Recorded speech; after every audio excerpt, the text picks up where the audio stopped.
about two new events that just happened this week. Now, there was a third event that happened just a couple of weeks ago. If you remember, there was a mom who had been victimized with break-ins at her house.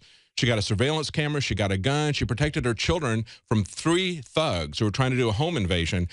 And the police caught the guy. She ran them off, and the police caught them. What would happen in a place like New York or Chicago? Well, that mom would be a criminal in the first place for even getting a gun to defend herself. And they probably wouldn't have caught the criminal. They usually don't. And then they would have arrested and prosecuted her. But as I pointed out in that video, just this last week in Detroit, you had a woman who had a concealed carry permit, shot and killed a man who was attempting to carjack her vehicle. In another case, you had a homeowner who shot to death a teenager who was trying to break into his home. And as the police chief pointed out, he says, you're confronted with an immediate threat to your safety. You're not going to have time to deal 911. It becomes an issue of the threat is here. I have to respond to the threat. He gets it. We all need a police chief like that. Fortunately, we're starting to win this war. We're starting to see several law enforcement officers like police chiefs starting to say that. We've got a police chief here in California. We got another article who is, this police chief is Police Chief Dan Bressler. Now, he's in the Palm Springs Valley area. He says that the crime rate there in his town is more than double the national average because there's a lot of drug gangs there. And of course, that's the real root of the problem is the government's war on drugs, creating a prohibition-style atmosphere. When was the last time we had people shooting automatic machine guns, Tommy guns, riding the cars through the streets? That was during alcohol prohibition. Now you're starting to see that level of violence start to come up in some of the larger cities where they have prohibited guns. But he says, this is a police chief from California now. He says, it's time for us to issue concealed weapons licenses to law-abiding people of this city. I believe this will deter crime and help people feel safer. Absolutely right. Now, this police chief from Detroit, his name is James Craig. He's been in the news before. He was a police officer in California, and he believed that gun control made the city safer. Then he went to Vermont, and he got an education there. And then when he became police chief in Detroit, he brought that with him. He understood that guns in the hands of lawful, peace-abiding people makes the city safer. It makes his job easier, and he can focus on catching the criminals instead of just cleaning up the mess when people are attacked and killed. What do you think about that, Anthony? Well, I think there's this grand delusion that so many people are against guns, against legal firearms, and that there's so many, with Moms Against Guns and all of that, there's so many activists, or if you call them activists, who really are against the legal ownership of firearms. But that is a complete and utter lie. We have the statistics we're going to get into on this segment. We have the reality, the video, the showing what the real anti-gun people are like in the Alamo protest where we went to, myself and Alex, and you actually there as well. Yeah. We saw the real face of those who wanted to ban firearms. I mean, they got up in our faces. The guy tried to fight Alex and threatened him and said, come on, punch me in the face, punch me in the face. Well, you and I were there for a long time, walking around, even trying to find them. There were literally over 1,000 gun owners there to talk about open carry. And there was like 3 or 4 people there for moms demanding action or whatever. And they were so far away from the rally. They were supposed to be there as a counter rally. They were so far away and so few in number. You and I walked around for a long time trying to find them. Of course. Then we went back, got in our car, and started looking for them again. Finally, we found them, and there was essentially nobody there. Well, the New York Times was trying to find them as well as Al Jazeera. And then when they did find them, they acted like they had such a strong presence there. Yeah. The local news did report, and they reported on what we were doing too, that there was virtually no one there for their protest and all of the people that went out to the open carry march at the Alamo in San Antonio. But I do want to get into, in the next segment, specifically, we can touch on a little bit here, what I call the Hollywood con syndrome, and how at a societal root level, this is literally the explanation, I believe, for what we're seeing with all this insanity, with the South by Southwest scenario promoting gun control, with Facebook coming out and saying that any page that promotes guns in any capacity, posts pictures of guns, even if it's a gun store, whose livelihood relies on the posting of weapons, legal firearms for citizens of this country. That's how they want being shut down. That's how they want to win the debate in social media. They didn't talk about that. How the way they intend on winning the media is by completely shutting down and censoring the other side. Also by demonizing it and scaring people about guns and gun owners. But just take them off of Facebook. That kind of helps if you don't have anybody who's pro-gun allowed to say anything or show anything on Facebook. It kind of helps your social media campaign, doesn't it? They've accepted their defeat. They've accepted that according to Gallup, only 4% of Americans think gun control is an important problem. And we'll get into how they actually care about the economy. 16% are completely dissatisfied with government, and it's just this small poll as the #1 thing. 16% say government needs to go. Yes. Well, I think it's interesting, this Moms Demand Action. It's really Moms Demand Confiscation. They initially started out as the Million Mom March. And because of lack of participation and nobody showing up, because they don't speak for moms. You know who speaks for moms? Sometimes it's the moms who are having their car carjacked, the moms who are defending their kids from a home invasion. What speaks for them is a loaded shotgun and you know, taking care of themselves. But they can't win this debate, and you've got papers like The Guardian, where they show the picture at the very top of the article. They've got everybody crowded together with signs. It looks like they've got a large crowd there, but when you go to the bottom of the article, you see this picture that we put up on InfoWars, where you see that they don't even have 3 rows of people. Oh, yeah. They've got just a few people, and that's 3 gun control groups. So between 3 gun control groups, they can't even fill up 3 rows of seats. No, because it's all fake. It's all the Hollywood calm syndrome, where it's all bloated and they act like it's real based on fear and emotion. But the reality is that no one supports it logically at a statistical level. Now, we're going to play that video coming up where Alex and I are talking to this Moms Demand Action group, which had like 3 people there, a woman, her husband, and their friend. And they were saying, no, we don't want to ban guns. We don't want to ban guns. We just want to have active gun control to stop crime. But if you look, we actually have one of their pamphlets. The first thing, it says require background checks for all gun and ammunition purchases. Number 2, it says ban assault weapons and ammunition magazines that hold more than 10 rounds. Ban assault weapons. Yes. So they were saying, well, we don't want to ban guns. And we're saying, well, you want to ban assault weapons. And you notice that they're going after ammunition as well. Oh, of course. And that's been a big part of this. One of the quotes that they had in this Guardian article was, one of these gun controllers said, you know, the problem in the United States is that there's more guns in the U.S. than there are people. Does he have a problem with the fact that the Department of Homeland Security is buying 10 bullets for every person in the United States? I have a problem with that.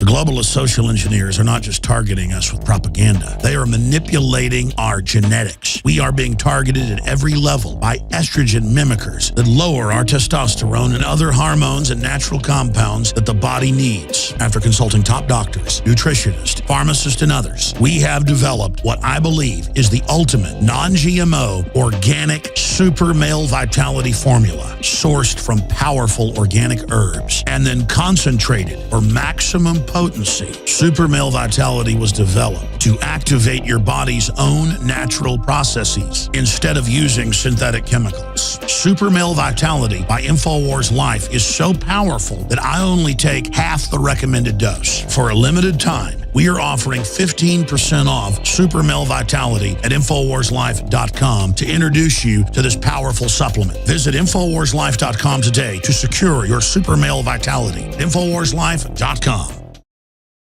You back up. No, I'm not going to back up. Good. You're the one got in my space. You know Look at what? this. Look at this guy. Stop. All right, go ahead. You Stop. listen. I don't want to beat an old guy up, so don't touch me. All right? This guy could take you out in a heartbeat. I bet he could. I'm not violent. Why do you think it's okay to sell a gun to someone that you don't know, that's not been through a background check? Should we have a background check for bathtubs every time we take a bath? We should have a background check for guns. Should we have a background check for knives? Well, don't what you're believe in listening a to is a background check? confrontation We all in know San it's a Antonio, the registration. open We have carry the rally. documents. Have you read This was Alex Jones and Anthony Gucciardi talking to the 2 or 3 people there that were for, I guess they were originally from the Million Mom March. They had to kind of scale it down since they couldn't get a million people. Yeah, They were 2 out of 3 people that were there. that's right. Fortunately, not, There were you know, thousands of people there marching for open carry, and Oh, these yeah. people were probably a mile or 2 away. We had took us a long time to find them. Well, me and David actually embarked on a journey of our own in the beginning. While Alex was finishing up speaking there, we said, hey, you know what? Let's go find those million moms, because we want to talk to them and do some video. And we saw a few different people we thought were them, but they were running for cancer or something. There was like 20, 30 of them, and we couldn't find them. We kept saying, where are they? They said, well, they're like down there a mile or so. Eventually, we get there, and there's like 3 people in a bar tent drinking martinis or something with That's this right. huge banner, Moms Against Guns or whatever it is. And we ended up talking to them. And out of all the people, we talked to all these open carry people with huge, AR-15s and everything. They were really nice, excellent people. Out of all the people we talked to, the moms against guns were the most violent. Yes, If you were able to watch the video online through Infowars.com/show, you would have seen that guy going up to Alex. He was like smacking his wife away and everything when she was trying to defuse the situation, trying to fight Alex. I talked to him a little bit as well and asked him if we should have background checks to purchase knives, and asked them why they wanted to ban weapons. They kept saying they didn't, when number 2 point on their little pamphlet is ban assault weapons. Yeah, yeah. But they want to track the sale of ammunition and guns online. They want to have child-safe gun technology, and they want to require background checks for all gun and ammunition purchases. I mean, this is their agenda. They're really moms demanding confiscation, but it's just a handful of them. And the sad thing about it was that as angry as this man was and his wife, they were angry. Their daughter had been killed in a shooting incident, but they were blaming legal gun owners. And that was the point that Alex was trying to make to them, is that if your daughter was killed in an automobile accident, you wouldn't try to ban automobiles, would you? Or if they died in a bathtub, which is more likely. If you've got a bathtub in your home, you're much more likely to die there than you are to get shot. So should we ban all bathtubs or all cars? No, we try to take measures to treat people as if they're innocent until proven guilty in America. And we have some fundamental rights to protect ourselves. And just as we were talking about earlier in the last segment, we played the Detroit police chief, and there have been 3 incidents in Detroit where citizens have defended themselves, and he understands that calling 911 is not an option. You can call 911 and try to get these guys to catch the bad guys, but that isn't going to protect you in the meantime. And the police chief in Detroit understands that. These people don't. Well, you know, it goes exactly, you did an excellent segue. We didn't even talk about this before, going into exactly what I wanted to talk about. To give you one example of this, and I want to get into the grand spectrum of it, and also later I want to reveal how I think they're going to attempt to disarm the Second Amendment, not through gun control, but through a new biotechnology option that will go into transhumanism and everything. But basically, for right now, for the softer end of this, I wanted to talk about what I called the Hollywood con that I mentioned earlier. Mm-hmm. And the gun control example is perfect fitting for this. Here's why. 980,000 or so, according to the Journal of Criminology, attacks, potential homicides are prevented with firearms, you know, legal firearms within the United States of America. Right. But then you ask someone, as I did one time on a video that went really big, I asked someone, how many people do you think die each year from assault weapons? You know, and he said, I think 30,000 people, he said. I think 30,000. Some people said, I think 90,000. It's you know, actually like 300 or something like that. It's very low. Mm-hmm. Actually, you know, knives kill more people. Bats and hammers kill more people. But then you ask, you know, why is there not major media attention on knives, hands and fists, and everything like that going after them, or automobiles, or pharmaceutical drugs, which kill like 700,000 people a year? Well, it's all because of this con system where it's not based on logic or statistic, but instead it's based on fear and emotion. And any successful politician throughout history, from Caesar to Obama, has utilized this technique in full force. And specifically, I'm talking about smart politicians using emotions to trump logic in every single case. Now, this can be done thanks to Hollywood. Hollywood reinforces this point. Now, specifically what I'm talking about is, take the Occupy movement, for example. No real goals, no real statistic behind what they're doing, no real logic. They're frustrated, they're scared, and they're overall just exuding elements of upset. You know, they're angry. And what were they trying to accomplish? Well, who really knows? They were just out there just protesting, and it wasn't a horrible thing. A lot of them were Obama fans. But then you have things like the gun control fanatics who obsess over media fear, who obsess over CNN telling them how bad assault weapons are. And how does that happen? Well, Obama goes on air, or Caesar at the time would go on air and say, you know, it doesn't matter the statistics, doesn't matter the reality. Someone killed a bunch of children today, or, you know, something happened with an assault weapon today. And even though it's an isolated, illogical incident that has no relevance to the overall hierarchy of real mathematics of what's going on, when you consider how many thousands of people are saved, it does not matter. It's all based on fear and emotion. And they do that by making a personal story out of it. They make it visceral, they make it emotional because they tell a personal story. It's like I think it was Stalin that said, one death is a tragedy, a million is a statistic. Yes. If we throw statistics out there, it doesn't do anything to people. They very cleverly understand that they can use a story. They can get one person up and say, tell us your story about how you were shot at or of course, somebody that you know that died. And the show House of Cards does a great job with this. When Kevin Spacey goes up numerous times in the face of real scandal, in the face of real serious corruption and crime, and he starts crying and everything and just tells this amazing speech and all is forgiven. That's how it really works in real life. But or Nixon's Checkers speech. Yeah, my little dog Checkers. Yeah. Exactly. They're desperately afraid of us. Why? Because we bring information to the centerfold, not logic or fear, just complete information. All the articles we're doing, all this research is all linked up with all these sources and everything. It's all hard information. Someone can go in there and prove things. Someone can go in there and look at it. That's what Alex is doing here on a daily basis. That's what we're doing. We're showing the information as the center point, as the crux of all of it, instead of this fear and illogical madness. And Hollywood backs up the Hollywood con, because what they do is predictive programming, as we were talking about before. But specifically, Hollywood likes to paint everything as just this ride of emotion and fear and craziness instead of reality. It's just like the movie Contagion, or however you say it, where the one guy in the beginning, basically the idea is this mass flu breaks out and is killing everyone except for a few people that are resistant to this strain of the flu. But then there's this guy with horrible teeth, because he has to, he has to look evil, who presents himself, oh, natural medicine can help. Which actually it can. Over and over again, we find that natural medicine like garlic can wipe out superbugs. Yes. And he says, I can help you. And they all, are kind of resistant, but they believe him. And it makes it appear as if he's curing the flu throughout like the whole movie. But then at the very end, like the very last minute of the whole movie, when this guy is actually helping, it looks like he's helping people. At the very last minute, he's like, yeah, it didn't actually help. I just wanted money. And they put him in jail and give everyone a vaccine and they're cured. Yeah. I mean, that's the insanity of it. It's predictive programming. It's putting a template out there. And it is very, very powerful. Even the Batman movie, where they show a terrorist attack collapsing the football stadium and the guy is running and everything is collapsing behind him. You see it collapsing and you're wondering if it's going to suck him down. He doesn't see it. He's just running and he stops and turns around. Now, that's a movie, but they put that out there.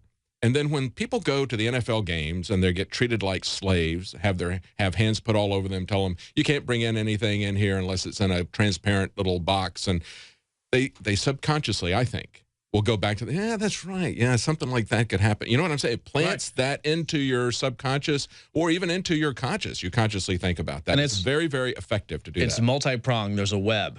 Looking at South by Southwest, a lot of these people there, I was down in Austin actually talking to some of them today. A lot of them are literally conned by Hollywood, by the establishment, and they believe that they're going to South by Southwest, and if they pay $1,200 for a badge to go to some event function where corporations are trying to sell them the latest gadgets, that they're going to somehow become big and they're going to become celebrities. Or if they can go find out the place where Kevin Bacon went today, which is a huge thing everyone was talking about, and sit next to him and taking a picture with their iPhone or something, they could be cool and they could be in proximity to power, which leads them to believe that they have power. Yes. And that is the whole delusion. The system deludes people so they don't actually have success, so they don't actually have inspiration and passion. And instead, they follow this Hollywood con from worshiping Obama and believing that he's actually looking out for our best interest, to listening to the mainstream media, to trying to become the establishment and not realizing it's all a joke con game. You're not going to become some big celebrity by going to corporate functions and shelling out tons of dollars to go walk around and, celebrity hunt. It's kind of like 6 Degrees of Separation with Kevin Bacon. Just buying a ticket and going to South by Southwest doesn't make you. You are now associated with Kevin Bacon. You might as well be an A-list celebrity. But a lot of them, though, the good news is this is a message of victory. This is a message, a red alert success message to keep pushing on. Now you can watch the Alex Jones Show live as it happens at Infowars.com/show. You'll find links to all of our content there and a free 15-day trial for Prison Planet TV.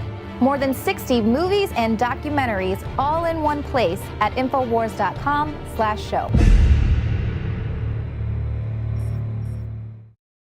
We've just been talking about how they use that to control the public, to essentially manufacture consent. And of course, an important part, Anthony, of manufacturing consent is to make sure that what they're telling us is really working. And so they have to surveil everything that we do. Now, one of the people that was at South by Southwest, we've been talking a lot about the gun control groups that were meeting there that really didn't have anybody show up to their presentation. Even though there's 3 gun control groups, they couldn't fill up 3 rows of people, even with the press there. But we did have Julian Assange speaking via Skype there, and he had an interesting comment about privacy. What he said here is, what's going on is an unprecedented theft of wealth from the majority of the population by those who already have a lot of power. And they're doing this in part by stealing information from all of us. Knowledge is power, and they're accumulating a lot of power. When I look at the way that they're trying to manipulate us through social media, and that was what this meeting at South by Southwest on gun control was about. It was about manipulating the public through social media by making sure that people can't say or put anything up about guns on Facebook at the same time that they're going to use it to put their side of the story out.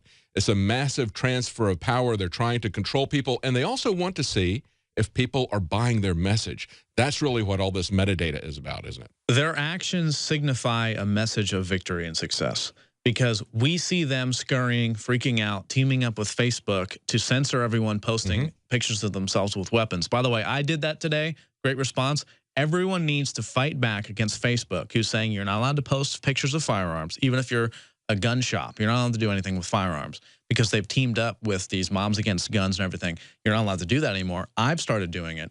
I'm going to keep doing it. Everyone needs to do that to fight back. It's the Streisand effect. When someone actually tries to censor someone, it ultimately becomes larger. So ultimately, what's come now is South by Southwest, the owner, as Alex was talking about earlier in the show, in the very beginning, has tried to come down on legal firearm owners by setting up all these events, these anti-gun events, and it's fallen flat on its face. And one of the groups that was there was Bloomberg's Mayors Against Illegal Guns, which a lot of mayors have blown the whistle on as well. But of course, he was there at the South by Southwest event, and he is the one who's working with Facebook to try to make sure that they censor any information about guns.